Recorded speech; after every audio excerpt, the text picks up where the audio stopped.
നമസ്കാരം. പ്രശസ്തമായ ഒരു പരസ്യവാചകമാണ് ഓർമ്മ വരുന്നത്.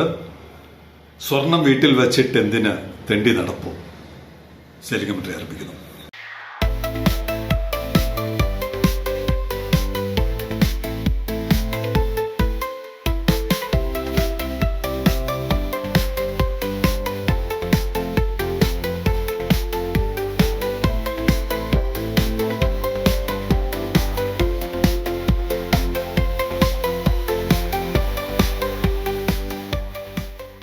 വീട്ടിലിരിക്കുന്ന സ്വർണത്തിന്റെ കഥ പറയാൻ സഹായിക്കുന്നത് പൂനെയിലെ ഒരു ഗവേഷണ സ്ഥാപനമാണ്. CSIR. നമ്മുടെ ഇവിടെ ഉണ്ടല്ലോ, തിരുവനന്തപുരത്ത് പാപ്പനംകോട് CSIR NCL എന്ന് പറയും, council for scientific and industrial research. ആ ലബോറട്ടറിയാണ് നമ്മുടെ വീട്ടിലിരിക്കുന്ന സ്വർണത്തെക്കുറിച്ച് പറയുന്നത്. Pune based scientist develop synthetic gas that can become an alternative to LPG. LPGക്ക് തുല്യമായ അല്ലെങ്കിൽ LPGക്ക് പകരം വെക്കാവുന്ന, ഓൾട്ടർനേറ്റീവ് ടു LPGക്ക് പകരം വെക്കാവുന്ന ഒരു ഗ്യാസ്, സിന്തറ്റിക് ഗ്യാസ് പൂനെയിലെ സയന്റിസ്റ്റ് ഡെവലപ്പ് ചെയ്തു.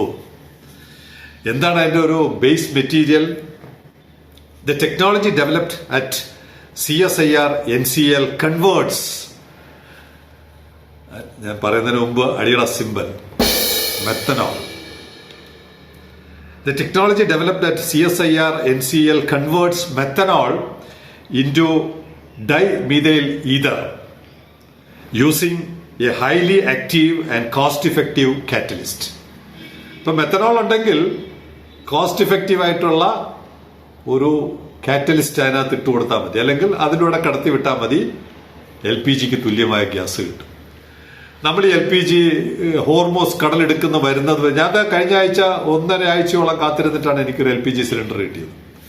നമ്മളിങ്ങനെ കാത്തിരിക്കേണ്ട എന്തെങ്കിലും ആവശ്യമുണ്ടോ? നമുക്ക് LPG അല്ലെങ്കിൽ അതിന് തുല്യമായ, അതിന്റെ പുതിയ പേര് അവർ കൊടുത്തിട്ടില്ല, LPGക്ക് തുല്യമായ ഗ്യാസ് നമുക്ക് നമ്മുടെ ആവശ്യം കഴിഞ്ഞ് എക്സ്പോർട്ട് ചെയ്തൂടെ? കേരളത്തിന് എക്സ്പോർട്ട് ചെയ്തൂടെ?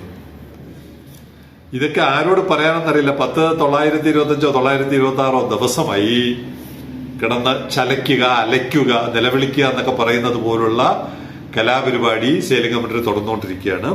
The technology developed at CSIR NCL converts methanol into DME using a highly active and cost effective catalyst. Energy security remains a pressing concern for India, which imports more than 80% of its fossil energy needs. അതൊക്കെ എല്ലാവർക്കും അറിയാമല്ലോ.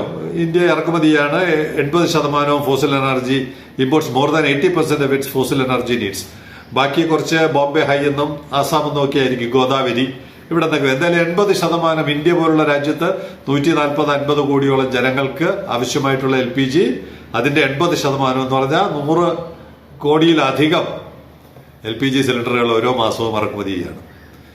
Global supply disruptions have also pushed LPG prices higher in recent years, affecting many households.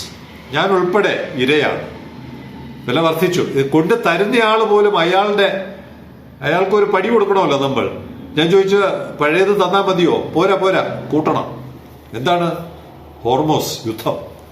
സകല രംഗത്തും നമുക്ക് അടി കിട്ടുകയാണ്, വീട്ടിൽ സ്വർണം വെച്ചിട്ട്. ഈ മെത്തനോളിന്റെ കാര്യം നമ്മളിങ്ങനെ സെലിംഗമറ്ററി മാത്രം പറയുന്നില്ല, ഔദ്യോഗികമായി മുഖ്യമന്ത്രി ഉൾപ്പെടെയുള്ള കേരളത്തിലെ പ്രധാനപ്പെട്ട എല്ലാ നേതാക്കന്മാർക്കും അയച്ചു കൊടുത്തു. ഇവിടുത്തെ LSGD മന്ത്രി, ഇതിന്റെ വേസ്റ്റിന്റെ കുത്തക മുതലാളിയായ മന്ത്രിക്ക് പോലും അയച്ചു കൊടുത്തു. പല മേയർമാർക്കും അയച്ചു. ഇതുവരെയും ഒരു അനക്കവും ഉണ്ടായിട്ടില്ല. ഇവിടെ കൊല്ലത്ത് കത്തുകളിലൂടെയാണിത് പ്രധാനമന്ത്രി അറിയിച്ചുകൊണ്ടിരിക്കുന്നത്. ആ കൊല്ലത്തെ നിത്യപ്രഭാ നഗറിൽ കാറിന്റെ എഴുതിയ 2 കുട്ടികളുടെ പടം, പേര് വിട്ടുപോയി, അവരെ കൂടി നമുക്ക് കാണാം.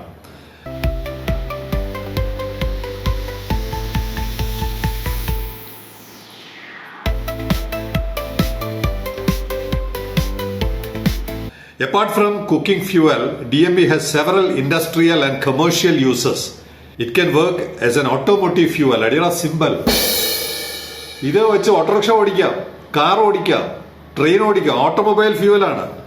It's an automotive fuel. മത്സ്യത്തൊഴിലാളികൾ, നമ്മുടെ വെടിഞ്ഞത്ത മത്സ്യത്തൊഴിലാളികളുടെ എഞ്ചിനിൽ, ഞാൻ നേരത്തെ പറഞ്ഞിട്ടുണ്ടല്ലോ, ഒരു കോളേജ് ഇതിന്റെ ഒരു ഗവേഷണം നടത്തിക്കൊണ്ടിരിക്കുകയാണ്. അവർക്ക് അവരുടെ ആ ലെവലിൽ പറ്റുന്നില്ലായിരിക്കാം, അടുത്ത ലെവലിൽ ടേക്കപ്പ് ചെയ്യാൻ ഇവിടെ ഒരു ഗവൺമെന്റും ഇല്ല. ഈ വണ്ടി ഓടിക്കാം, സ്കൂട്ടർ ഓടിക്കാം, കാർ ഓടിക്കാം, ഓട്ടോറിക്ഷ ഓടിക്കാം, മത്സ്യത്തൊഴിലാളികൾക്ക് ഔട്ട്ബോർഡ് എഞ്ചിൻ ഓടിക്കാം. എല്ലാം സാധ്യതയുള്ള ഒരു ഫ്യൂവലായിട്ട് വരുന്നതിന്റെ ഇതിന്റെ ബേസ് മെറ്റീരിയൽ മെത്തനോളാണ്. The institute is now preparing to build an industrial demonstration plant capable of producing 2.5 tons of DME per day. അവര് ബാക്കിയുള്ള പ്രാഥമിക തരത്തിലുള്ള ടെസ്റ്റ് എല്ലാം നടത്തി കഴിഞ്ഞു. അതിലവർക്ക് വിജയിക്കാൻ പറ്റിയതുകൊണ്ട് പ്രതിദിനം 2.5 ടൺ LPGക്ക് തുല്യമായ DME ഉൽപ്പാദിപ്പിക്കാൻ അവർ അതിനുള്ള പ്രവർത്തനങ്ങൾ തുടങ്ങുക.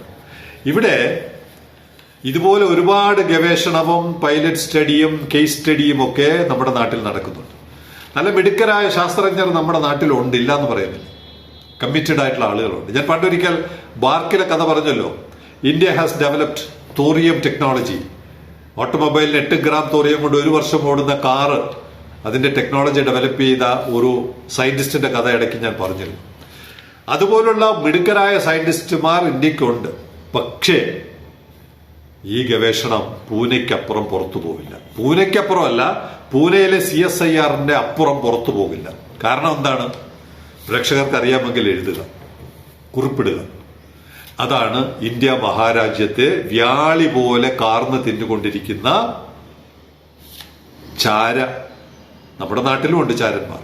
നമ്മുടെ നാട്ടിലുള്ള ചാരന്മാർ ഉൾപ്പെടെ വിദേശത്തിരിക്കുന്നവരെല്ലാവരും കൂടി ചേർന്ന് ഇന്ത്യയെ ഒരു മാർക്കറ്റാക്കി നിലനിർത്തി കൊടുക്കുക എന്നുള്ള കൂലിപ്പണി ചെയ്യുന്നിടത്തോളം കാലം ഈ ഗവേഷണം പുറത്തു വരില്ല.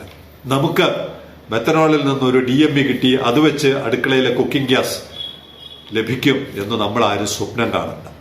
ഇന്ന് വരെ അത്തരം ഒരു റെവല്യൂഷണറി ആയിട്ടുള്ള തീരുമാനങ്ങൾ, ഇന്ത്യയിൽ നടത്തുന്ന ഗവേഷണങ്ങൾ ഉൽപ്പന്നങ്ങളായി മാർക്കറ്റിൽ എത്തുന്ന തരത്തിലുള്ള ഒരു ഭരണ നടപടി ഇന്ത്യ മഹാരാജ്യത്ത് ഉണ്ടായിട്ടില്ല, കേരളത്തിൽ ഉണ്ടായിട്ടില്ല. അങ്ങനെയാണെങ്കിൽ നമ്മുടെ 14 ലക്ഷമോ 20 ലക്ഷമോ ഉള്ള കരിമണൽ, മോണസൈറ്റ് ഇൽമനേറ്റ് നാട്ടുകാർക്ക് ആർക്കും പ്രയോജനമില്ലാതെ പാഴായിപ്പോയിക്കൊണ്ടിരിക്കുകയാണ്. അപ്പൊ അതുകൊണ്ട് സെയിലിംഗ് കമ്പനി വളരെ എക്സൈറ്റഡ് ഒന്നുമല്ല ഈ ഗവേഷണ വാർത്ത കേട്ടിട്ട്.